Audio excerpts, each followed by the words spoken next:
कृष्ण नाम का आशिरा, कृष्ण नाम का ध्यान। 27वां अध्याय अब कहने लगा महान। जस नातनी में आप सबका एक बार फिर से स्वागत है। आइए इस अंक में हम जुड़ते हैं कार्तिक मास महात्म कथा अध्याय 27 से। आज हम श्रवण करेंगे कार्तिक मास महात्म कथा अध्याय 27। पार्षदों ने कहा, एक दिन की बात है, विष्णुदास ने नित्य कर्म करने के पश्चात भोजन तैयार किया, किंतु कोई छिपकर उसे चुरा ले गया। विष्णुदास ने देखा भोजन नहीं है, परंतु उन्होंने दोबारा भोजन नहीं बनाया, क्योंकि ऐसा करने पर सायंकाल की पूजा के लिए उन्हें अवकाश नहीं मिलता, अतः प्रतिदिन के नियम भंग हो जाने का भय था। दूसरे दिन पुनः उसी समय पर भोजन बनाकर वे ज्यों ही भगवान विष्णु को भोग अर्पण करने के लिए गए, त्यों ही किसी ने आकर फिर सारा भोजन हड़प लिया। इस प्रकार 7 दिनों तक लगातार कोई उनका भोजन चुरा कर ले जाता रहा। इससे विष्णुदास को बड़ा विस्मय हुआ। वे मन ही मन इस प्रकार विचार करने लगे कि ओहो, कौन प्रतिदिन आकर मेरी रसोई चुरा ले जाता है।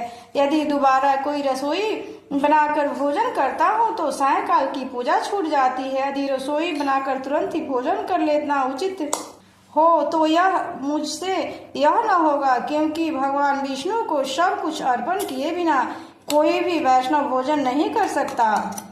आज उपवास करते मुझे 7 दिन हो गए।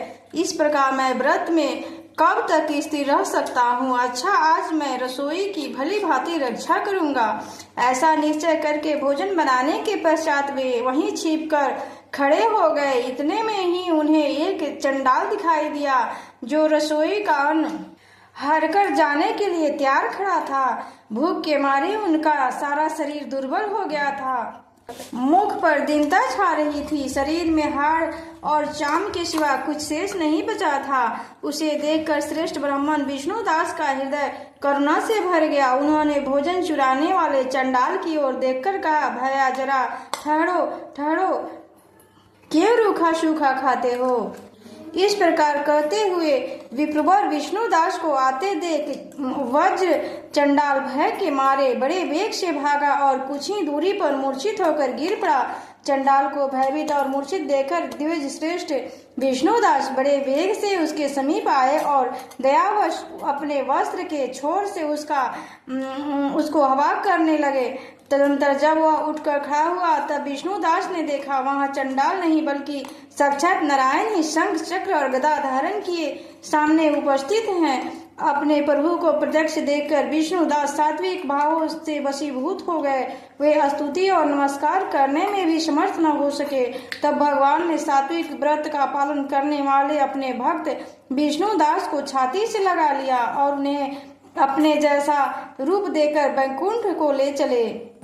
उस समय यज्ञ में दीक्षित हुए राजा चोर ने देखा विष्णुदास एक श्रेष्ठ विमान पर बैठकर भगवान विष्णु के समीप जा रहे हैं। विष्णुदास को वैकुंठ में जाते देख तो राजा ने शीघ्र ही अपने गुरु महर्षि मुद्रल को बुलाया और इस प्रकार कहना आरंभ किया, जिसके साथ स्पर्धा करके मैंने इस यज्ञ दान आदि कर्म का अनुष्ठान किया है, वह ब्राह्मण आज भगवान विष्णु का रूप धारण करके मुझसे पहले ही वैकुंठ को जा रहा है। मैंने इस वैष्णव धाम में भली भांति दीक्षित होकर अग्नि में हवन किया और दान आदि के द्वारा ब्राह्मणों का मनोरथ पूर्ण किया, तथापि तभी तक भगवान विष्णु मुझ पर प्रसन्न नहीं हुए और विष्णुदास को केवल भक्ति के ही कारण श्री हरि ने प्रत्यक्ष दर्शन दिया। अतः जान पड़ता है कि भगवान विष्णु केवल दान और यज्ञों से प्रसन्न नहीं होते, उन प्रभु का दर्शन कराने में भक्ति का ही प्रधान कारण है। दोनों पार्षदों ने कहा। इस प्रकार कहकर राजा ने अपने भांजे को राजा सिंहासन पर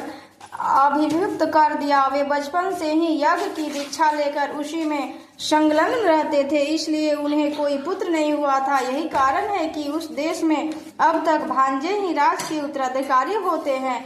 भांजे को राज देकर राजा यज्ञशाला में गए और यज्ञ कुंड के सामने खड़े होकर भगवान विष्णु को संबोधित करते हुए 3 बार उच्चारण स्वर में भगवान विष्णु को पुकारने लगे। भगवान विष्णु, आप मुझे मन, वाणी और शरीर और क्रिया द्वारा होने वाली अविचल भक्ति प्रदान कीजिए। इस प्रकार कहकर वे सबके देखते देखते अग्नि कुंड में कूद पड़े। बस उसी क्षण भक्त वत्सल भगवान विष्णु अग्नि कुंड में प्रकट हो गए और उन्होंने राजा को छाती से लगाकर एक श्रेष्ठ विमान में बैठाया और उन्हें अपने साथ लेकर वैकुंठ को प्रस्थान किया। नारद जी बोले, हे राजन, जो विष्णुदास थे वे तो पुण्यशील नाम से प्रसिद्ध भगवान के पार्षद हुए और जो राजा चोल थे उनका नाम सुशील हुआ। इन दोनों को अपने ही समान रूप देकर भगवान लक्ष्मीपति ने अपना द्वारपाल बना लिया।